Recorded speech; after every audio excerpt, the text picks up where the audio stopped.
আমার আন্তরিক থেকে সবাইকে আমার শুভেচ্ছা জানাই। আপনারা জানেন বিগত 5 বছর ধরে আমাদের এডিসি এলাকাতে ত্রিপুরা মথন নেতৃত্বে সরকার ছিল। এই যে 5 বছর আগে আমরা যে প্রতিশ্রুতি দিয়েছিলাম আমাদের জনজাতি ভাইদেরকে, ত্রিপ্রাসাদদেরকে, কিন্তু সেই 5 বছরে যে সমস্যাগুলি, যেমন বিশেষ করে আমাদের গ্রাম অঞ্চলে রাস্তাঘাট নেই, জল নেই, বিদ্যুৎ নেই, তাছাড়া স্বাস্থ্য পরিষেবা ঠিকমতো হচ্ছে না।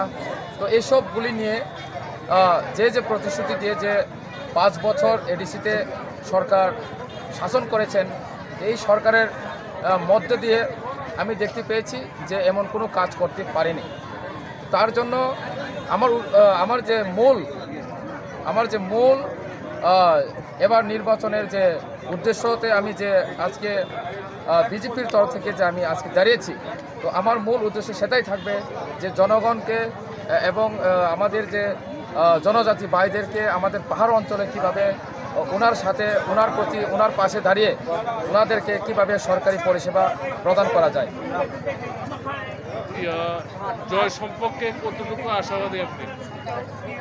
দেখুন, আপনারা সবাই জানেন সারা রাজ্যে প্রত্যেক এডিসি এলাকাতে পাহাড় সমতল সব জায়গাতেই ত্রিপুরা মথার বিরুদ্ধে জনগণ আজকে যে গালিগালাজ শুরু করেছে।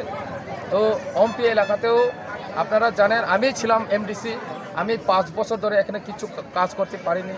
তো এইবার এই যে জনস্রোত, জনগণের যে মনের যে স্রোতটা আজকে আমরা প্রমাণ পেয়েছি। আমি ছিলাম ফিলে, আমি গত 5 বছরে ছিলাম, এখনও বিজেপি হয়ে আমি আছি। তো এবং সেই যে পাশে দাঁড়িয়ে থাকার পরে আমি বুঝতে পারলাম যে এবার 1500 ভোটে নয়, এবার 4-5 হাজার ভোটে বিজেপি, ভারতীয় জনতা পার্টি এই এমপি সিটে বিজয় লাভ হবে।